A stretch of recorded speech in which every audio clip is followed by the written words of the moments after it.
کہ حضرت فاطمہ رضی اللہ عنہ افضل ہیں یا سیدہ عائشہ رضی اللہ عنہ افضل ہیں؟ مثلا حدیث میں یہ آتا ہے کہ فاطمہ بضعۃ منی، کہ فاطمہ میرا جگر گوشہ ہیں۔ اسی طریقے سے آپ نے فرما دیا کہ فاطمہ سیدۃ نساء اہل الجنہ۔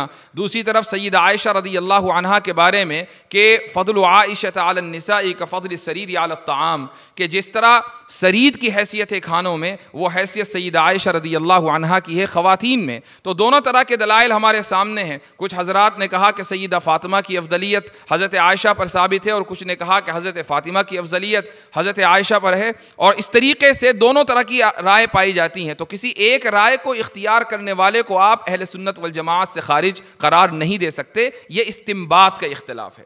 اسی طرح بعض مرتبہ کلامی مسائل کو عقیدے کا موقوف علیہ ہونے کی وجہ سے ہمارے درمیان اختلاف پایا جاتا ہے، یعنی کچھ کلامی مسائل ایسے ہوتے ہیں کہ جو ہمارے عقائد کا موقوف علیہ ہیں، عقیدے ان کے اوپر ثابت ہے، قائم ہے۔ مثلا آپ میں سے بہت سے حضرات نے میبزی میں حیولہ کی بحث پڑھی ہوگی کہ بھئی حیولہ بھی ہوتا ہے، پھر صورت جسمیہ ہوتی ہے، حیولہ اور صورت جسمیہ کے اندر تلازم ہے، پھر ایک صورت نوعیہ ہوتی ہے۔ اس کو میں مختصر الفاظ میں سمجھا دوں کہ حیولہ کہتے ہیں مادے کو، کسی بھی مادے کو بغیر کسی شیپ اور فارم کے، اس کو حیولہ کہا جاتا ہے۔ یہ لفظ گریک لینگویج سے نکلا ہے۔ ارسطو کے سامنے مادے کو بیان کرنے کے لیے کوئی لفظ نہیں تھا، تو اس نے اپنی زبان میں لکڑی کے لیے جو لفظ آتا ہے وہ مستعار لیا اور مادے کے لیے استعمال کرنا شروع کیا۔ لفظ گریک لفظ ہے ہائل، HYLE۔ ہائل کو اس نے حیولہ، بعد میں جب اس کی تعریف ہوئی تو حیولہ کہا جانے لگا۔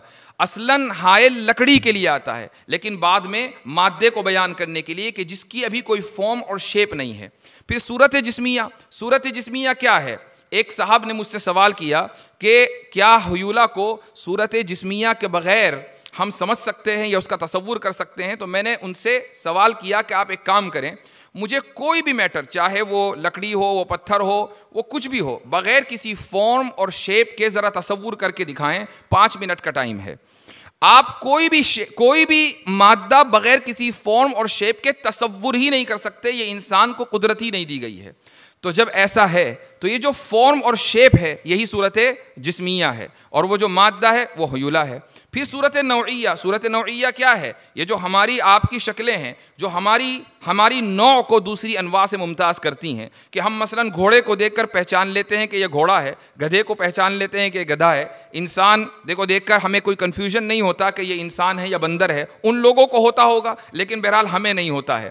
تو یہ جو ہماری ذہن کے اندر یہ بات بیٹھی ہوئی ہے کہ کسی بھی چیز کو دیکھ کر ہم اس کی نوع کو متعین کر لیتے ہیں، یہ صورت نوعیہ ہے۔ یہ جو پوری ڈیبیٹ ہے فلسفے میں، یہ بعض عقیدوں کا موقوف علیہ ہے، یعنی بعض عقائد اس کے اوپر ڈیپینڈ کرتے ہیں۔ مثال کے طور پر یہ مسئلہ کہ کیا کائنات قدیم ہے یا حادث ہے، تو جو لوگ حیولہ کے قائل ہیں اور یہ سمجھتے ہیں کہ حیولہ اور صورت جسمیہ کے اندر چونکہ تلازم ہے اور حیولہ قدیم ہے تو کائنات بھی قدیم ہوگی، جب وہ کائنات کے قدم کو اور اس کے ہمیشہ ہمیشہ ہونے کو، ایٹرنل ہونے کو مان لیتے ہیں، تو پھر انہیں خدا کی کوئی ضرورت نہیں رہ جاتی، اور اگر خدا کو وہ مان بھی لیں تو خدا کے مدبر ہونے کی کوئی ضرورت نہیں رہ جاتی۔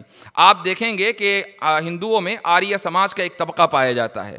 آریہ سماجیوں کے یہاں 3 چیزیں قدیم ہیں۔ خدا کی ذات قدیم ہے، یہ کائنات یعنی مادہ قدیم ہے، اور اسی طریقے سے روح قدیم ہے۔ یہ 3 چیزیں آریہ سماجیوں کے یہاں قدیم ہیں، اور یہ شرک اس لیے ہے کہ قدیم ہونا خدا کی صفت ہے، اور جس طریقے سے ذات کے اندر شرک کہلاتی ہے، اسی طریقے سے صفات میں شرکت بھی شرک کہلاتی ہے۔ تو آریہ سماجی جو اپنے آپ کو موحدین ہونا ثابت کرتے ہیں، ان کی توحید پر بھی سوالیہ نشان لگا ہوا ہے۔ ایسے ہی وہ لوگ جو گریک فلسفی میں بلیو کرتے تھے، وہ بھی آج بھی ایسے بہت سے لوگ ہیں جو گریک فلسفی کو مانتے ہیں، تو ان کے نزدیک اگر خدا موجود بھی ہے تو چونکہ کائنات قدیم ہے، اس لیے خدا کا مدبر ہونا کوئی ضروری نہیں ہے۔ ایسے لوگوں کو انگریزی میں ہم ڈیسٹ کہتے ہیں۔ ڈیزم کا مطلب یہ ہے کہ خدا کے وجود کو تو مان لیا، لیکن خدا کو معطل تصور کر لیا کہ اس نے اس کائنات کو بنانے کے بعد اپنے آپ کو علیحدہ کر لیا، اب یہ کائنات آٹو پائلٹ موڈ پر ہے، یعنی خود سے خود فنکشن کر کر رہی ہے، اور اس دنیا میں جو لوگ بسنے والے ہیں وہ اپنے مستقبل کا خود ہی فیصلہ کریں گے کہ کیا چیز اچھی ہے اور کیا چیز غلط ہے، کیا چیز بھلی ہے اور کیا چیز بری ہے۔ تو یہ جو کلامی مسئلہ ہے حیولہ کا، یہ ایک بہت اہم مسئلہ ہے کہ جس کو ہم میبزی اور دیگر فلسفوں کی کتابوں میں پڑھتے ہیں۔ دوسری طرف پھر آگے چل کر مسئلہ آتا ہے جزء لا یتجزا کا، کہ جزء لا یتجزا کا مطلب یہ ہوا کہ اس کائنات کو اگر آپ تقسیم کرتے رہیں تو آخر کار آپ ایسے جز پر پہنچ جائیں گے کہ جس کو مزید تقسیم نہیں کیا جا سکے گا۔ اسی کو ہم انگریزی میں بولتے ہیں انڈیویزیبل پارٹیکل۔ تو انڈیویزیبل پارٹیکل کہ ایسا پارٹیکل کہ جس کو ڈیوائیڈ نہیں کر سکتے۔ جب آپ اس کو ڈیوائیڈ نہیں کر سکتے تو اس کا وجود کہاں سے ہوا؟ اس کا وجود یقیناً عدم سے ہوا، اور عدم سے وجود میں لانے والی ذات کو محدث اور موجد کہتے ہیں۔ تو اس طریقے سے ہم ثابت کرتے ہیں کہ خدا کا وجود ہے۔ تو اگر آپ حیولہ کو قدیم مان لیں گے تو جزء لا یتجزا کو نہیں ماننا جائز نہیں ہوگا، اور اگر جزء لا یتجزا کو مان لیں گے تو حیولہ کو قدیم ماننا درست نہیں ہوگا۔ یہ پوری کلامی بحث ہے کہ جو ہماری کتابوں کے اندر ہمیں پڑھائی جاتی ہے، میبزی میں پڑھائی جاتی ہے، شرح قائد میں پڑھائی جاتی ہے، شرح مقاصد میں پڑھائی جاتی ہے۔ امام رازی رحمہ اللہ نے مفاتیح الغیب میں جگہ جگہ ذکر کیا ہے۔ اسی طریقے سے امام ابن تیمیہ رحمہ اللہ نے درء تعارض العقل والنقل میں صفحات کے صفحات اس موضوع کے اوپر لکھے ہیں۔ یہ پورا لٹریچر ہے، اور اتنا یعنی عظیم الشان لٹریچر ہے کہ ہم پڑھتے رہیں گے، عمر نوح چاہیے اس لٹریچر کو پڑھنے کے لیے۔ یہ سارے کے سارے جو مسائل ہیں بظاہر آج ہمیں لگتا ہے کہ شاید یہ بالکل irrelevant مسائل ہو چکے ہیں۔ ہمیں ایسا لگتا ہے کہ یہ کیا بات ہو رہی ہے کہ ارسطو نے کہہ دیا کہ حیولہ قدیم ہے، اس سے ہمارے عقیدے کا کیا لینا دینا؟ میں نے ابھی بتایا کہ یہ لینا دینا ہے کہ اگر ہم نے حیولہ کو قدیم اور ایٹرنل مان لیا تو پھر خدا ہی کی ضرورت نہیں رہی۔ خدا کے وجود پر ایمان لانا بنیادی عقیدہ ہے۔ اگر وہ عقیدہ حیولہ کے قدیم ہونے کو ماننے سے متزلزل ہوتا ہو تو ہمیں پڑھنا پڑے گا کہ حیولہ قدیم ہے یا حادث، ہمیں پڑھنا پڑے گا کہ صورت جسمیہ کیا ہے، ہمیں پڑھنا پڑے گا کہ صورت نوعیہ کیا